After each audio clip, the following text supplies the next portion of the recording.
अमरीकी सदर ट्रंप ने सनसनीखेज ऐलान कर दिया। उन्होंने कहा कि वो गाजा पर कब्जा करना चाहते हैं। उन्होंने ये ऐलान इजरायली वज़ीर आज़म बेंजामिन नेतन्याहू से मुलाकात के बाद किया। ट्रंप ने नेतन्याहू के साथ इसराइल गाजा जंग के तनाज़ुर में ताज़ा तरीन सूरत हाल पर तबादला ख्याल किया। इस मौके पर ट्रंप ने कहा कि अमरीका गाजा पर कब्जा कर लेगा।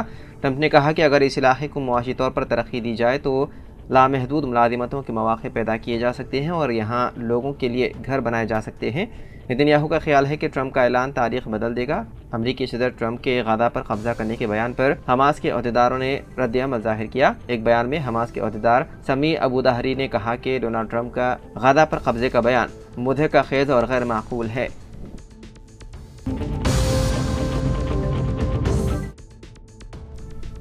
रियासत तेलंगाना में सर्दी का असर खत्म हो रहा है और गर्मी की शिद्दत में बदतरीज इजाफा देखा जा रहा है। हालिया दिनों में दोपहर के वक्त आज़म तरीन दर्जे हरारत 34 डिग्री सेल्सियस से तजावुज़ कर रहा है। महकमा मौसमियात के मुताबिक आने वाले दिनों में गर्मी की शिद्दत में मज़ीद इजाफा मुतवक्की है। हैदराबाद के महकमा मौसमियात ने पेशकयासी की है कि रियासत में अगले 3 दिनों के दौरान दर्जे हरारत मामूल से तकरीबन 3 डिग्री ज़्यादा रहने का इम्कान है।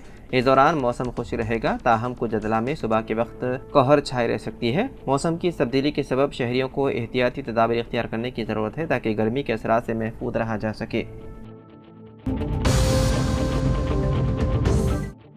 तेलंगाना के नारायणपेट में एक सरखे की वारदात पेश आई। नारायण नामी शख्स अपने रिश्तेदार की शादी के लिए बैंक से 4 लाख रुपए निकाल कर ले जा रहा था। रकम से भरे बैग को अपनी बाइक में रखकर रास्ते में एक बेकरी पर रुका। बैंक में रकम निकालने के वक्त ही एक चोर उस पर नजर रखा हुआ था और उसका पीछा कर रहा था। जैसे ही नारायण बेकरी के अंदर गया, चोर ने मौका देकर नकदी से भरा बैग उठा लिया और फरार हो गया। जब नारायण बेकरी से बाहर आया तो उसे अपनी बाइक पर रखी हुई रकम नजर नहीं आई। फौरन ही उसने पुलिस को इत्तला दी। पुलिस ने मौके पर पहुंचकर बेकरी में लगे CCTV कैमरों की फुटेज का जायजा लिया। पुलिस ने उन शवाहिद की बुनियाद पर केस दर्ज कर लिया और सारिक की शुरू कर दी तलाश।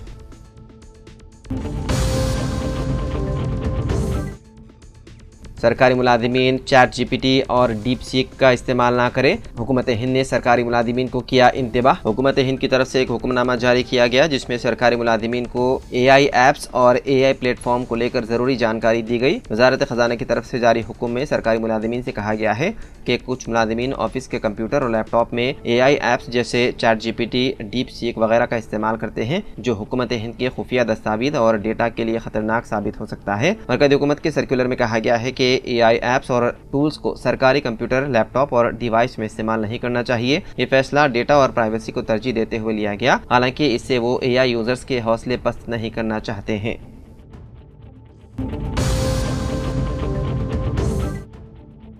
चारशंबे के रोज़ अरबी नगर में ज़ेर तामीर इमारत के सेलार के गड्ढे से मुत्तसिल दीवार गिरने से एक अलमनाक वाक़या पेश आया जिसमें 3 मजदूरों की मौत हो गई। तफसीलात के मुताबिक मरने वाले मजदूरों की शिनाख्त बिहार के रहने वालों के तौर पर की गई है। इत्तला मिलते ही मुकामी पुलिस ने जाए हादसे पर पहुंचकर एक केस दर्ज कर लिया और मुख्तलिफ ज़ावियों से तहक़ीक़ात की जा रही है।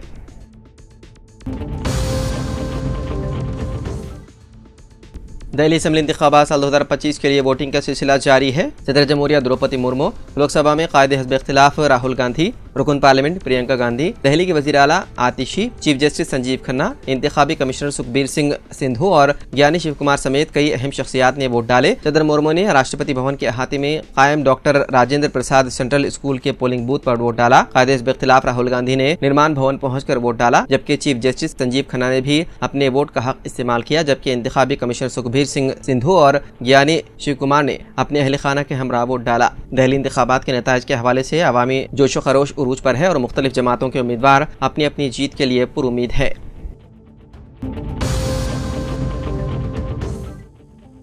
इस्माइली कम्युनिटी के रूहानी पेशवा प्रिंस करीम आगा खान इंतकाल कर गए। उनकी उम्र 88 बरस थी। इस्माइली कम्युनिटी की जानिब से एलामिया जारी कर दिया गया है जिसके मुताबिक प्रिंस करीम आगा खान का इंतकाल 4 फरवरी को पुर्तगाल के दारुल हुकूमत लिस्बन में हुआ। मौलाना करीम शाह अल हुसैनी इस्माइली कम्युनिटी के 49वें इमाम थे। बताया गया है कि उनके इंतकाल के वक्त अरकान खानदान उनके पास मौजूद थे। प्रिंस करीम आगा खान के जानशीन की नामजदगी इस्माइली रिवायत के मुताबिक कर दी गई। इस्माइली इमामत के दीवान के मुताबिक प्रिंस करीम आगा खान इस्माइली मुस्लिम कम्युनिटी के 49वें इमाम यानी रूहानी लीडर थे।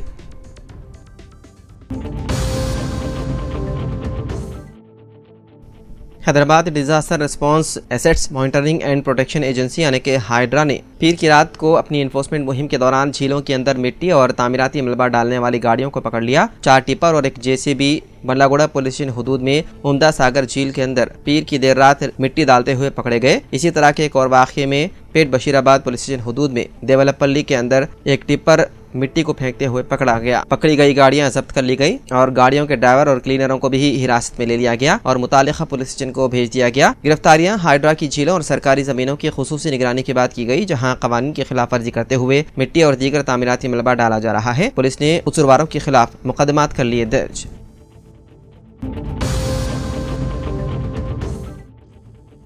तेलंगाना में बीआरएस सरकार असेंबली के इन्हिराफ का मसला उस वक्त ड्रामाई मोड़ इख्तियार कर गया जब स्पीकर कानून साज असेंबली जी प्रसाद कुमार ने 10 मुनहरिफ अरकान को नोटिस जारी करते हुए वदाहत तलब की है। सुप्रीम कोर्ट के अहकाम के तहत सेक्रेटरी लेजिस्लेचर ने 10 अरकान असेंबली को नोटिस जारी करते हुए मौक़िफ़ की वदाहत की हिदायत दी। मुनहरिफ अरकान ने जवाब दाखिल करने के लिए स्पीकर से वक्त मांगा। वाज़ेह है कि तेलंगाना में कांग्रेस बरसर इख्तियार आने के बाद मुख्तलिफ मराहिल में बीआरएस के 10 अरकान ने कांग्रेस में शमूलियत इख्तियार कर ली और ऐवान में बीआरएस अरकान की तादाद 38 से घटकर 28 हो चुकी है।